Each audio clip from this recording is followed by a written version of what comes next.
तो चलिए हम लोग के सामने पहला चैप्टर है प्रकाश का परावर्तन। ठीक है, रिफ्लेक्शन ऑफ लाइट। और इसका हम लोग पूरा रिवीजन एक ही वीडियो में करने वाले हैं। ठीक है, तो चलिए शुरू करते हैं। तो चलिए ये पूरा जो होगा रिवीजन यह एनसीईआरटी के आधार पर होगा और अधिकतर क्वेश्चन हम लोगों के एग्ज़ाम में यहीं से पूछे जाते हैं। ठीक है, तो देखिए सबसे पहले हम लोगों को यहाँ पर देखना है कि प्रकाश किसे कहते हैं। ठीक है, यहाँ पर इस प्रकाश के बारे में। ठीक है, तो देखिए प्रकाश एक को ऐसा कारक है, कारक बोले तो इफेक्ट। ठीक है, प्रकाश एक ऐसा कारक है जिसकी सहायता से हम किसी वस्तु को देख सकते हैं। ठीक है, जैसे में मान के चलिए कि अंधेरा में हम किसी वस्तु को नहीं देख सकते हैं रात के समय में, तो इसका कारण क्या है कि वहाँ पर प्रकाश नहीं रहता। ठीक है, प्रकाश को देखने के बाद से हम लोग देखेंगे किसके बारे में, तो प्रकाश स्रोत के बारे में। प्रकाश स्रोत के बारे में, तो प्रकाश स्रोत होता है कि मान के चलिएगा कि जिस भी वस्तु से मान के चलिए कि अगर इस वस्तु से अगर प्रकाश उत्सर्जित हो रहा, कोई भी वस्तु है अगर उस वस्तु से प्रकाश उत्सर्जित हो रहा है तो उसको हम लोग क्या कहेंगे, प्रकाश स्रोत कहेंगे। ठीक है, कोई भी वस्तु मान के चलिए ले लीजिए, अगर उससे प्रकाश उत्सर्जित हो रहा है तो उसको हम लोग प्रकाश स्रोत कहेंगे। जैसे सूर्य होगा, चंद्रमा हो गया इत्यादि, ये सब हो गया। ठीक है, अब देखिए प्रकाश स्रोत को हम लोग दो भाग में बांटते हैं। एक होता है मानव निर्मित प्रकाश स्रोत और एक होता है प्राकृतिक प्रकाश स्रोत, जो यहाँ पर दिया नहीं है लेकिन हम लोग पढ़ेंगे। ठीक है, हो सकता है आगे दिया हो। तो देखिए जो प्राकृतिक प्रकाश स्रोत होता है वह खुद होता है, वह गॉड गिफ्टेड होता है, उसको मानव बनाता नहीं है। ठीक है, तो वो क्या हो जाएगा, वो हो जाएगा प्राकृतिक प्रकाश स्रोत। और मानव निर्मित प्रकाश स्रोत में क्या हो जाएगा, जैसे मानव बनाता है उसको। ठीक है, तो प्राकृतिक प्रकाश स्रोत का उदाहरण क्या हम लोग देंगे, जैसे सूर्य हो गया, ठीक है, चंद्रमा हो गया।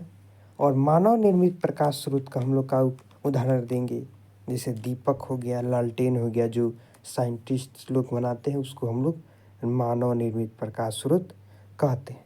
ठीक है, उसके बाद से होता है कि प्रदीप्त वस्तु और अप्रदीप्त वस्तु। तो यहाँ पर देखिए कि यही वस्तु अगर है, ठीक है, ये वस्तु है, अगर यह वस्तु स्वयं प्रकाश को उत्सर्जित कर रही है, यह वस्तु जो है अगर स्वयं प्रकाश को उत्सर्जित कर रही है, ध्यान से समझिएगा।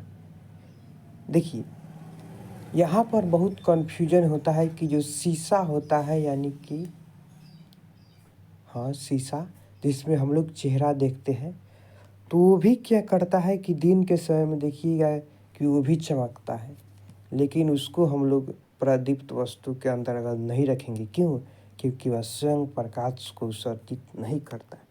तो जो वस्तु स्वयं प्रकाश को उत्सर्जित करेगा उसको हम लोग प्रदीप्त वस्तु कहेंगे, और जो वस्तु स्वयं प्रकाश उत्सर्जित नहीं करेगा उसको हम लोग अप्रदीप्त वस्तु कहेंगे। ठीक है, तो इतना हम लोगों ने जान लिए।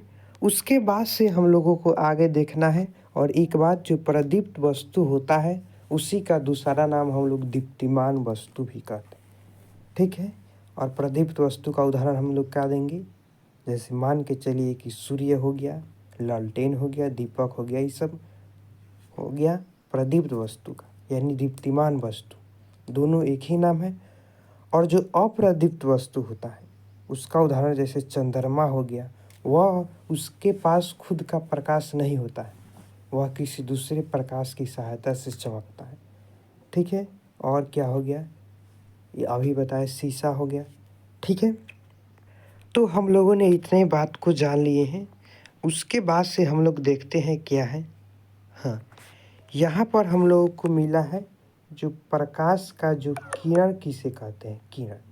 ठीक है, किरण।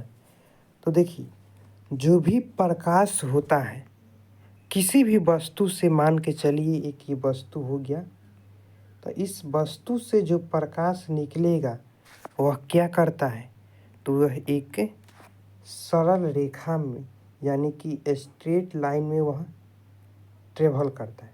ठीक है, सरल रेखा में वह गमन करता है। तो वही जो ये सरल रेखा है, ये जो सरल रेखा है, इसी को हम लोग क्या कहते हैं, ये किरण है। यानी कि ये सब क्या है, सभी लोग ये किरण है, प्रकाश का किरण है। ठीक है, और देखिए आई जो किसी वस्तु से जो प्रकाश निकलता है उसमें बहुत सारा अनंत किरण हो सकती है, हम उसका गणना नहीं कर सकते। ठीक है, तो ये किरण का बात जान ली। अब देखिए, अब किरण से भी आता है किरण पुंज। ठीक है, तो देखिए किरण का मतलब तो हम लोगों ने जान लिया, अब किरण पुंज को जानना है। तो देखिए इसका नाम ही से स्पष्ट होता है किरण पुंज, मतलब एक किरण इसमें नहीं होगा, इसमें जो किरणों का पूरा जो समूह होता है उसी को हम लोग क्या कहेंगे, किरण, किरण पुंज कहेंगे। ठीक है, किरण पुंज, और ये वो रहेगा तो उसको हम लोग किरण कहेंगे। ठीक है, आगे देखिएगा, किरण पुंज भी दो प्रकार से होता है। एक मिनट, यहाँ पर देखिए, यहाँ पर हम लोगों को जानना है वितरण किसे कहते हैं। ठीक है, तो यहाँ पर देखिए, यदि प्रकाश के पथ में रखी अपारदर्शी वस्तु अनंत छोटी हो तो प्रकाश सरल रेखा में चलने की बजाय इसके किनारों पर मुड़ने की प्रवृत्ति दर्शाता है। इस प्रभाव को प्रकाश का वितरण कहते हैं। देखिए वितरण हो गया, इसको हम लोग आप लोगों को एकदम आसान भाषा में समझाते हैं। ऐसी का वितरण, ऐसी का दूसरा का नाम कहते हैं, इसी का जो दूसरा नाम होता है उसी को हम लोग कहते हैं प्रकाश का प्रकीर्णन, जो हम लोगों के एग्जाम में पूछता है। क्या कहते हैं, यहाँ पर लिख देते हैं, नीचे लिखते हैं, तो जगह नहीं है, यहाँ पर लिख देते हैं। क्या उसको कहते हैं हम लोग, प्रकाश का प्रकीर्णन। तो देखिए इसको हम लोग क्या कहते हैं, प्रकाश का प्रकीर्णन। ठीक है, इसको प्रकाश का प्रकीर्णन होता है।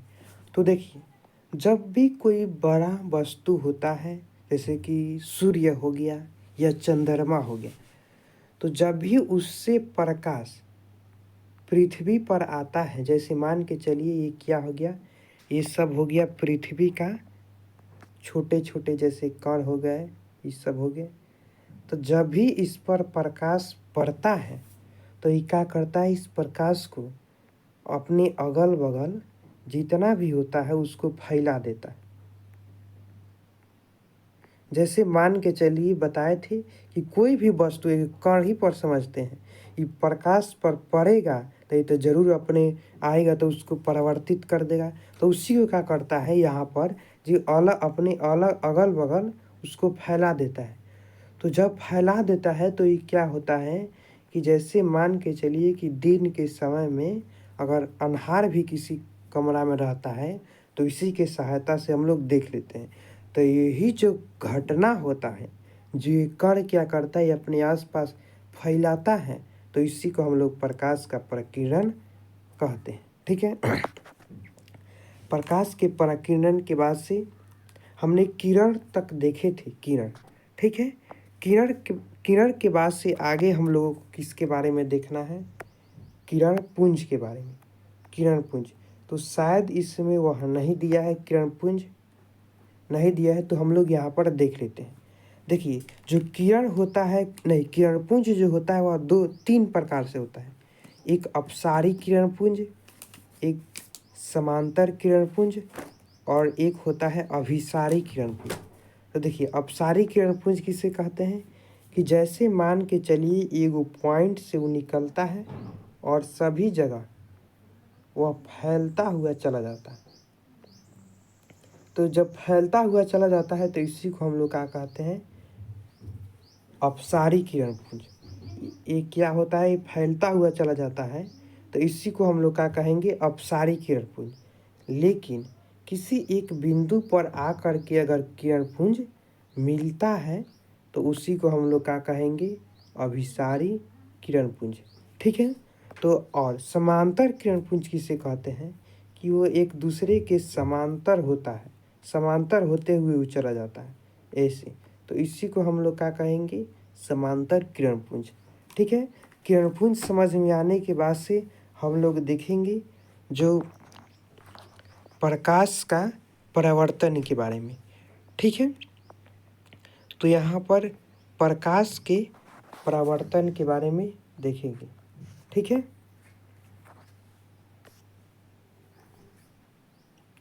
तो यहाँ पर देखिए जो प्रकाश का परावर्तन क्या है, तो ये यहाँ पर, हाँ देखिए, मान के चलिए कि ये कोई भी वस्तु यहाँ पर रख दी, तो अगर इस वस्तु से प्रकाश इधर से आए और फिर अपने उसी ही माध्यम में लौट जाए, उसी ही माध्यम मतलब जिस माध्यम से आई थी उसी तरह से लौट जाए, तरह नहीं मतलब उसी माध्यम में लौट जाए, तो इसी को हम लोग क्या कहते हैं, प्रकाश का परावर्तन कहते हैं। ठीक है। प्रकाश का परावर्तन कहते हैं। ठीक है। प्रकाश का परावर्तन। अब देखिए यहाँ पर आपतन कोण, परावर्तन कोण, ये सब हम लोगों को जानना है। ठीक है। तो यहाँ पर देखिए, जैसे में मान के चलिए कि हम लोगों के सामने एक क्या हो गया, ही एक पर कोई वस्तु हम बना लिए, वस्तु उसके बाद से ये क्या हो गया, एक किरण हो गया जो यहाँ से आ रही है, दिखाई नहीं दे रहा है,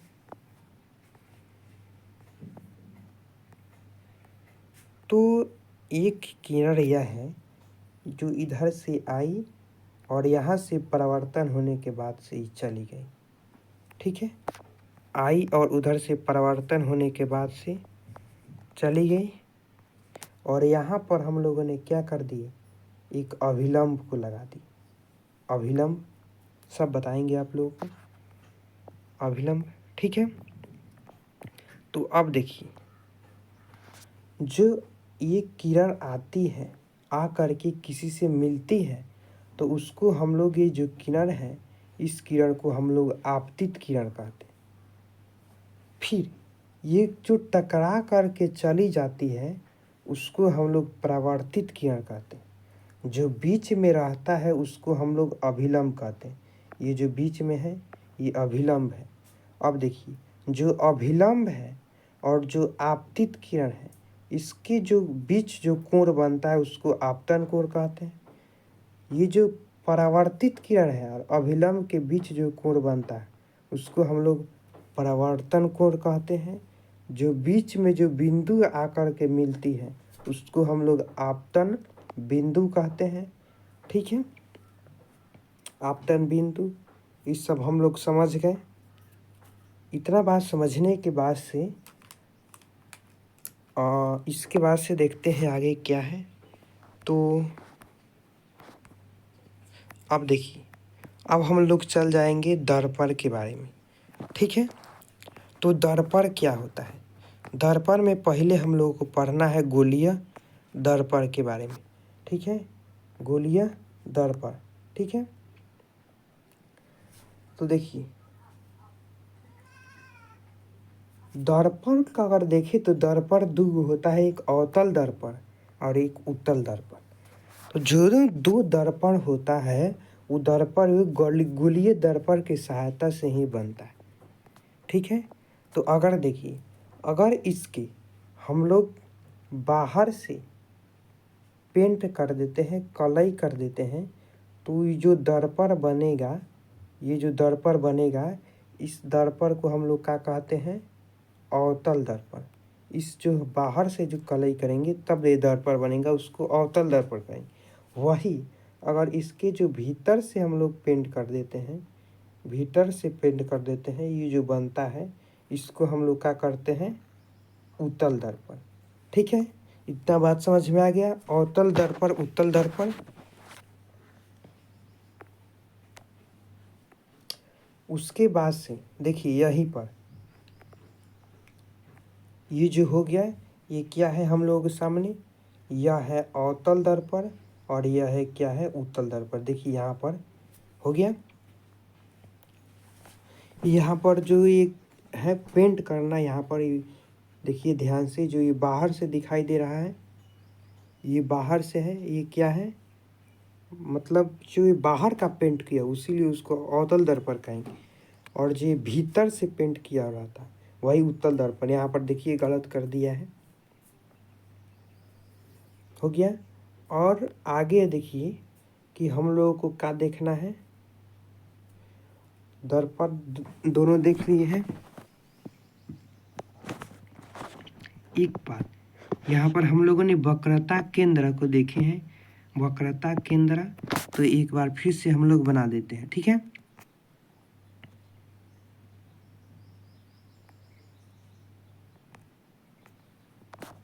ये हम लोगों को का जो हो गया यह गोलीय दर्पण हो गया। ठीक है, तो देखिए ये जो गोलीय दर्पण का कहीं ना कहीं बीच में इसका केंद्र होगा, बीच में क्या होगा, इसका केंद्र होगा। ठीक है, तो जो इसके बीच में जो केंद्र रहता है, देखिए यहाँ पर बीच में केंद्र होगा, तो इसी केंद्र को वक्रता केंद्र कहते हैं। ठीक है, वक्रता केंद्र समझ जाए। उसके बाद से जो वक्रता त्रिज्या होती है, वह इसके जो त्रिज्या होगी यही इसकी वक्रता त्रिज्या हो जाएगी। ठीक है, वक्रता त्रिज्या हो गई। उसके बाद से ध्रुव किसे कहते हैं, तो जो दर्पण का जो ध्रुव हो गया, जो मध्य बिंदु होता है यहाँ पर, उसी को हम लोग क्या कहते हैं, ध्रुव कहते हैं। इसमें ये अगर यहाँ पर बाहर से पेंट यदि कर दे तब तक ये अवतल दर्पण बन जाएगा, तो अवतल दर्पण का ये ध्रुव हो जाएगा। अगर अंदर से पेंट किए, अंदर से, तो ये क्या हो जाएगा, ये उत्तल दर्पण का ध्रुव हो जाएगा। अब देखिए हो गया। अब प्रधान अक्ष किसे कहते हैं, तो ये प्रधान अक्ष लाइन यही रहता है, बस इसका क्या करते हैं हम आगे की तरफ एक्सटेंड कर देते हैं। जो केंद्र, वक्रता केंद्र और ध्रुव को मिलाने वाली जो रेखा होती है दोनों तरफ, जिसमें का अगर ज़रूरत होगा उसी को हम आगे की तरफ बढ़ा देंगे, तो ये क्या हो जाएगा, ये प्रधान अक्ष हो जाएगा। ठीक है, उसके बाद से आगे हम लोगों को ज़्यादा इसमें नहीं जानना है। प्रधान अक्ष या मुख्य अक्ष उसी को कहते हैं। ठीक है, उसके बाद से हम लोग आगे देखेंगे किसके बारे में,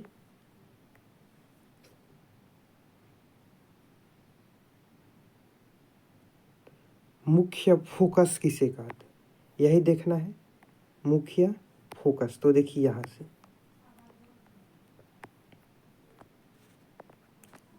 ये हम लोगों के सामने क्या है, एक अवतल दर्पण है। ठीक है, अवतल दर्पण, क्योंकि देखिए यहाँ से बाहर से पेंट किया गया है अवतल दर्पण।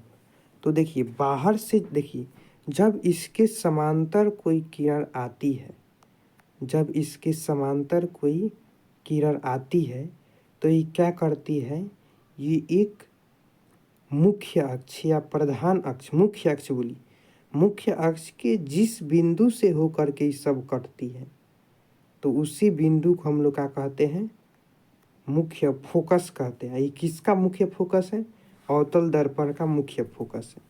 उसी प्रकार से यहाँ पर उत्तल दर्पण में देख लीजिए, जो ये उत्तल दर्पण में देखिए यहाँ पर अंदर से पेंट किया गया है।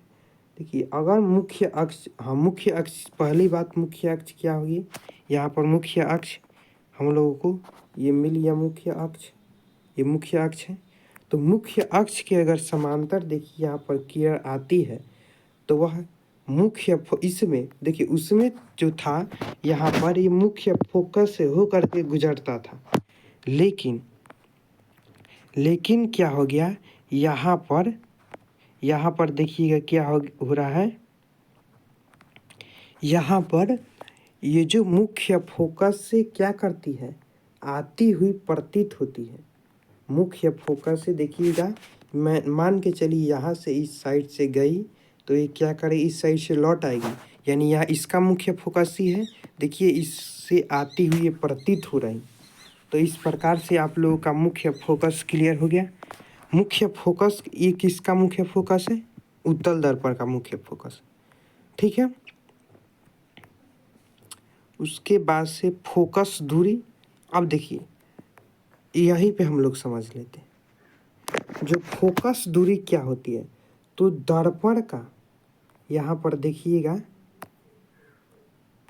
दर्पण का ध्रुव, ध्रुव तो ये हो गया ध्रुव, ध्रुव से वक्र मुख्य फोकस के बीच को यहाँ पर ध्यान से देखिएगा, यह जो दूरी है, यह दूरी, यह क्या हो जाएगी, यह फोकस दूरी हो जाएगी, मुख्य फोकस दूरी। और ध्रुव से यहाँ पर देखिए ध्यान से, जो ध्रुव है, ध्रुव से जो वक्रता केंद्र की जो दूरी होगी वह किसकी दूरी हो जाएगी, ये वक्रता मुख्य दर्पण की वक्रता केंद्र, ठीक है, वक्रता केंद्र की दूरी बोल दीजिए, या इसको हम लोग क्या बोलते हैं, इसको बोलते हैं हम लोग त्रिज्या, दर्पण की वक्रता त्रिज्या, ठीक है।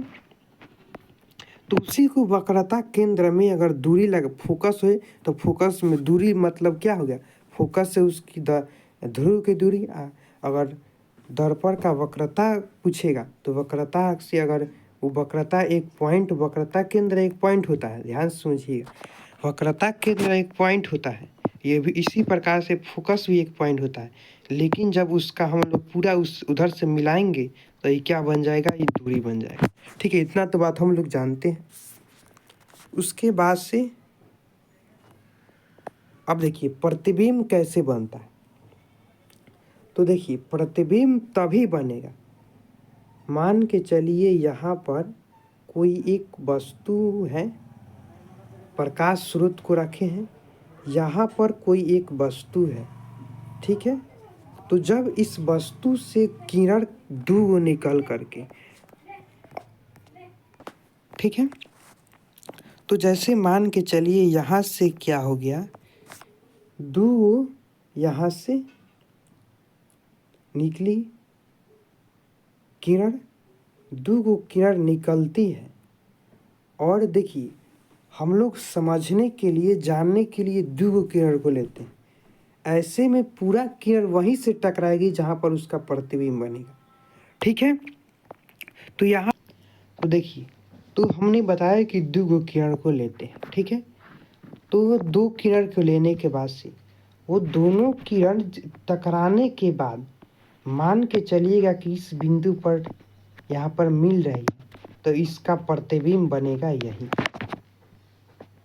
ठीक है, प्रतिबिंब बनेगा यहीं पर। किसी भी वस्तु से टकराने के बाद अगर जहाँ पर वह मिल रही है तो उसका प्रतिबिंब वहीं पे बनेगा, ठीक है। इतना बात तो हम लोगों ने जान गए कि दो किरण जहाँ पर मिलेगी वहीं पर उस बिंदु का प्रतिबिंब बनेगा, ठीक है। और इस सब बात तो हम आप लोगों को बता दिए हैं। देखिए ये प्रतिबिंब कहाँ पर आता है और कहाँ पर बनता है, तो इस सब हम लोगों को याद करने की ज़रूरत नहीं है, क्योंकि हम लोग डायग्राम उसको खींच करके और बता सकते हैं, ठीक है। शायद इसमें आगे दिया हो तो ठीक है, नहीं दिया हो तो हम लोग देखेंगे। देखिए हाँ, इसके बाद से हम लोगों को देखना है जो किरण आरेख, मतलब जब हम लोग प्रतिबिंब बनाएंगे तो उसमें ये सब बहुत ज़्यादा ज़रूरत होती है, तो ठीक है। तो देखिए यहाँ पर ही अवतल दर्पण है, चूँकि यहाँ पर बाहर से जो पेंट किया गया है, देखिएगा ये बाहर से पेंट किया गया है तो इसीलिए अवतल दर्पण। देखिए ये क्या हो गया, ये हो गया मुख्य अक्ष, ठीक है। ये क्या हो गया, ये फोकस हो गया। ये क्या हो गया, ये वक्रता केंद्र हो गया। अगर मुख्य अक्ष के समांतर कोई किरण आती है तो कहाँ से होकर के गुजरेगी, मुख्य फोकस से होकर के गुजरेगी, ठीक है। मुख्य अक्ष के समांतर आएगी तो मुख्य फोकस से होकर के गुजरेगी, उसी प्रकार से यहाँ पर उत्तल दर्पण में देखिए कि यहाँ पर क्या है कि ये क्या हो गया, ये मुख्य अक्ष हो गया। तो अगर मुख्य अक्ष के समांतर आ रही है, मुख्य अक्ष के समांतर आ रही है तो वो कहाँ से होकर गुजरेगी, मुख्य फोकस से होकर के गुजरेगी नहीं, उससे आती हुई प्रतीत होगी। ठीक है, उससे आती हुई प्रतीत होगी। ठीक है, अब देखिए, अब आगे देखते हैं हम लोग किसके बारे में। अगर किरण अवतल दर्पण में, अगर किरण, ये क्या हो गया, ये क्या हो गया, ये हो गया वक्रता नहीं, मुख्य अक्ष। तो मुख्य अक्ष यह हो गया फोकस। तो अगर कोई किरण फोकस की दिशा में आ रही है, फोकस की दिशा में आ रही है तो यहाँ पर क्या होगी, मुख्य अक्ष के समांतर चल जाएगी। लेकिन इसी तरह से अगर यहाँ उत्तल दर्पण में अगर फोकस की दिशा में आती हुई प्रतीत हो रही है तो ये मुख्य अक्ष के समांतर चल जाएगी। ठीक है, अब देखिए अवतल दर्पण में अगर यह वक्रता केंद्र की दिशा में आ रही है, वक्रता केंद्र की दिशा में आ रही है तो वो उसी तरह से उसी रास्ते से वापस लौट जाएगी। और उसी प्रकार से उत्तल दर्पण में भी होता है कि अगर यह किरण इस रास्ते से आ रही है तो इसी रास्ते से यह चली जाएगी।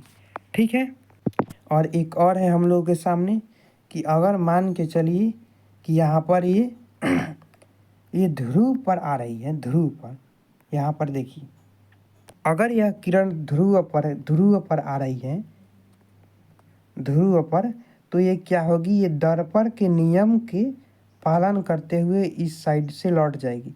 मतलब क्या होता है, एक मिनट, हमने दर्पण के नियम को बताना यहाँ पर भूल गए हैं।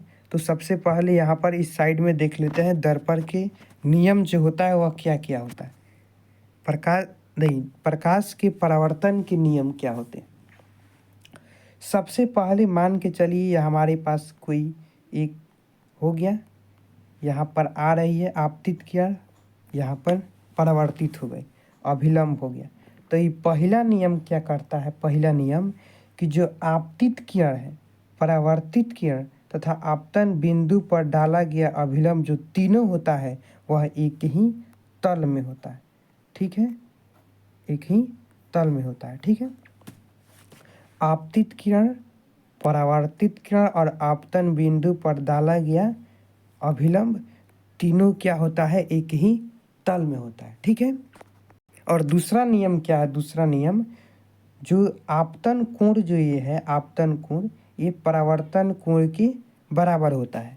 आपतन कोण किसके कोण के बराबर होता है, परावर्तन कोण के बराबर होता है। ठीक है, तो अब हम लोग चलते हैं कि अगर कोई किरण इस दिशा में आ रही है, किसके दिशा में, तो ध्रुव के दिशा में आ रही है तो वो क्या होगी, एंगल आई बराबर एंगल आर, यानी कि आपतन कोण बराबर परावर्तन कोण, यानी परावर्तन के नियम का पालन करते हुए चल जाएगी। उसी प्रकार से अगर इसमें अगर आ रही है तो वो भी परावर्तन के नियम का पालन करते हुए चल जाएगी। ठीक है,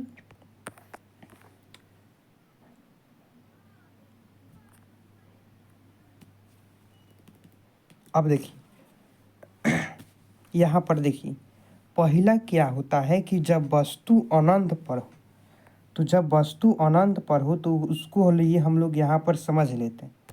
ठीक है, देखिए अगर वस्तु अनंत पर है, अवतल दर्पण में पहले हम लोग समझ लेते हैं। पहले हम लोग वस्तु को अनंत पर रखें, ये ध्रुव हो गया, ये इसका फोकस हो गया, ये इसका वक्रता केंद्र हो गया। तो अगर वस्तु अनंत पर है तो एक बात ध्यान में रखिएगा, जो उस वस्तु का जो किरण आती है वह समानांतर आती।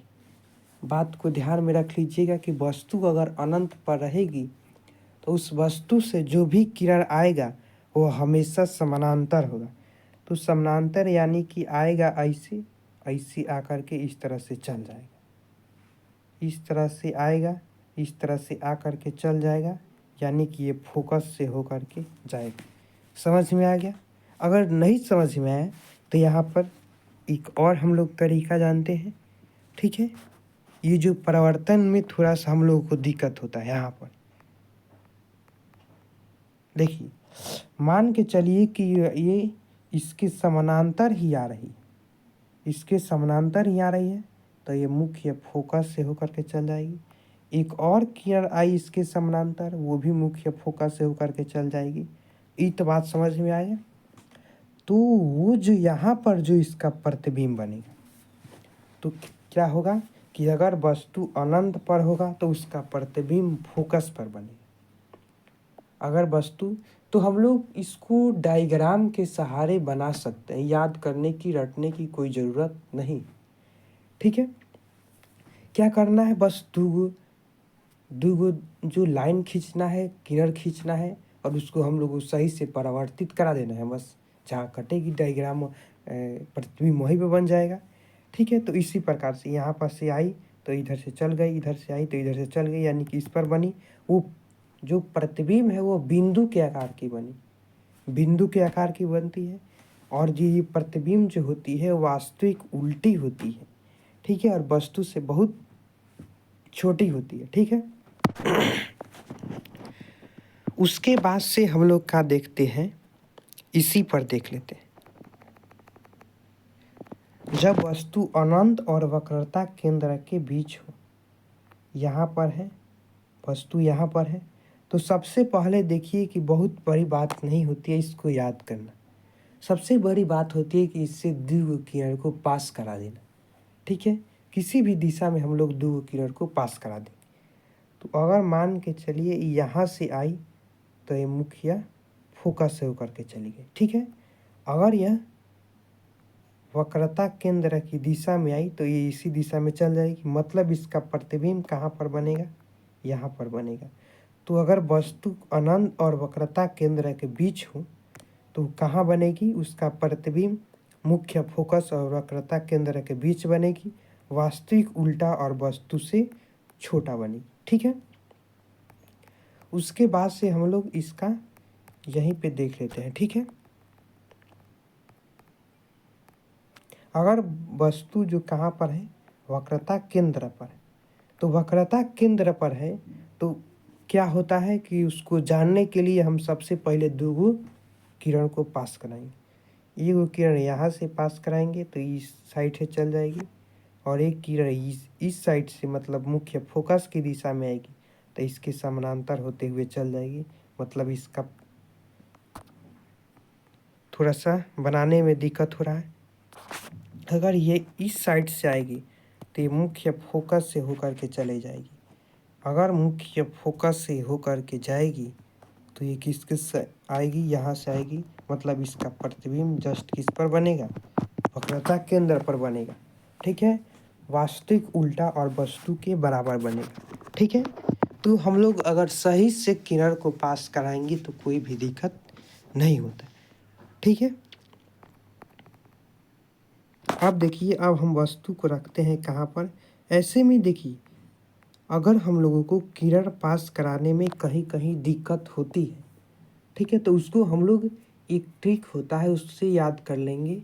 ठीक है, अभी हम बता देते हैं। जैसे जब हमने वस्तु को यहाँ पर इस साइड से रखते हैं, इस साइड से वस्तु को लेकर चलना प्रारंभ करते हैं तो उसका प्रतिबिंब ऐसे इस साइड से निकलता है। ठीक है, तो जब अनंत पे थे तो फोकस पे बनेगा, जब फोकस दोनों के बीच में लाए तो इसके दोनों बीच में बनेगा, जब हम इस पर लाए तो जस्ट इस पर बनेगा, जस्ट हम इस पर लाए तो दोनों के बीच मतलब इस पर बनेगा, जस्ट हम इस पर लाएंगे तो ये अनंत पर बनेगा। तो इस प्रकार से इतना तो बात हम लोग आराम से जान जाएंगे। ठीक है,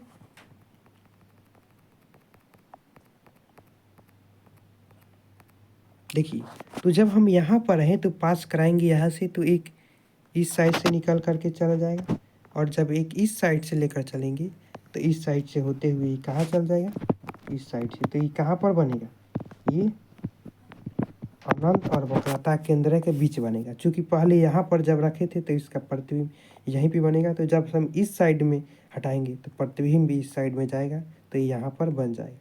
ठीक है, आगे हम लोग कहाँ पर रखेंगे इसको, फोकस पर। फोकस पर जब रखेंगे तो देखिए ऐसे पास कराएंगे तो ये पहले फोकस से हो जाएगा, और जब वक्रता केंद्र के दिशा में पास कराएंगे तो इससे क्या होगा, ये समानांतर होते हुए चल जाएगा। और फिर से ना, जब समानांतर हो रहा है तो हमने आपको बताया था क्या कि जो अनंत से आती है किरण वो क्या आती है, समानांतर ही आती है। ठीक है, हो गया। तो इतना बात अब हमने जान ली।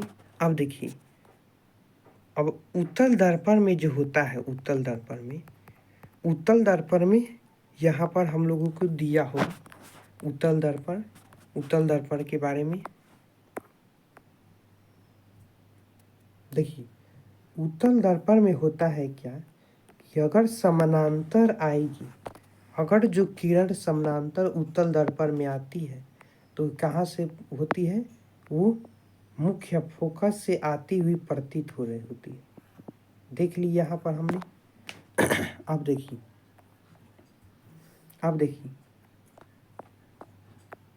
तो यहाँ पर देखिए, इसका जो प्रतिबिंब कहाँ पर बनता है, ये मुख्य फोकस पर बनता है, मुख्य फोकस पर। लेकिन अब हम लोग क्या करते हैं,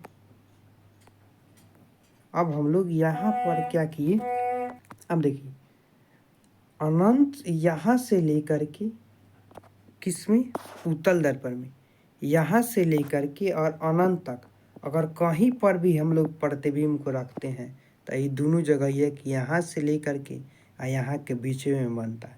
इसीलिए हम लोग इसमें ज़्यादा कुछ नहीं देखते हैं। बस अगर कहीं पर भी यहाँ पर रखेंगे तो एक किरण आएगी तो इससे हो जाएगी, और एक वक्रता केंद्र से आएगी तो इससे जाएगी, और ये पीछे की तरह बढ़ाएंगे और ये भी आएगी, तो मतलब यहाँ पर ही कटती है तो प्रतिबिंब इसका बन जाएगा। ठीक है, तो इतना बात हम लोगों ने जान ली। अब प्रतिबिंब के बाद से ये सब तो देखे हैं हम लोग, वही ये याद करने वाला है।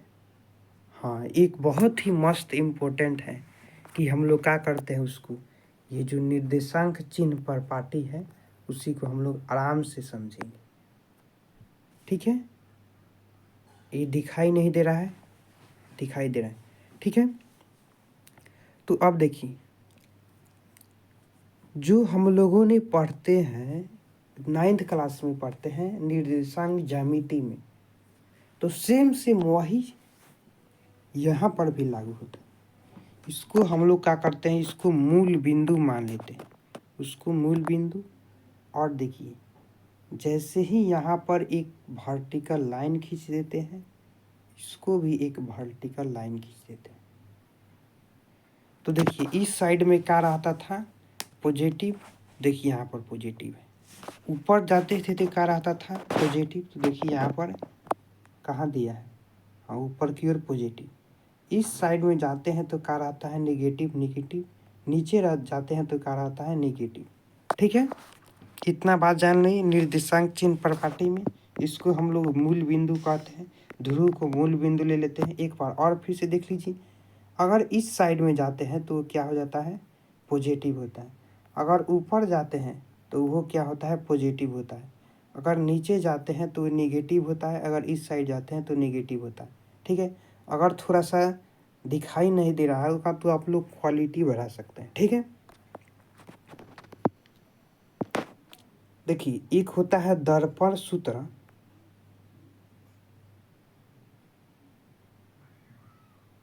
दर्पण सूत्र को हम लोग प्रूफ करेंगे। ठीक है, अब देखिए, यहाँ पर देखिए, ये जो एक टॉपिक बच रहा है उसको कहते हैं हम लोग आवर्धन।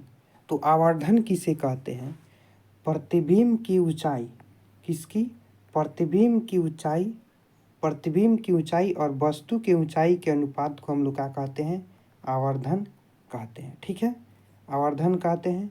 और आवर्धन का जो होता है वो कोई ऐसा ही मात्रक नहीं होता है। आवर्धन किसके बराबर होता है, -v/u के बराबर होता है। ठीक है, -v/u के बराबर होता है।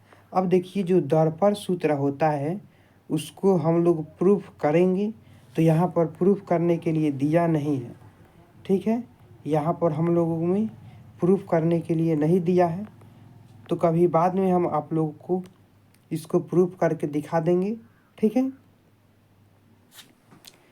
नहीं, कहीं नहीं दिया है प्रूफ करने के लिए। उसके बाद से यहाँ पर तो यहाँ से तो अपवर्तन शुरू होगा, तो अपवर्तन को हम लोग अगले वीडियो में रखेंगे, ठीक है। तो यहाँ पर हम लोगों को प्रकाश का परावर्तन खत्म हो गया, कोई भी चीज़ छोड़े नहीं है, ठीक है।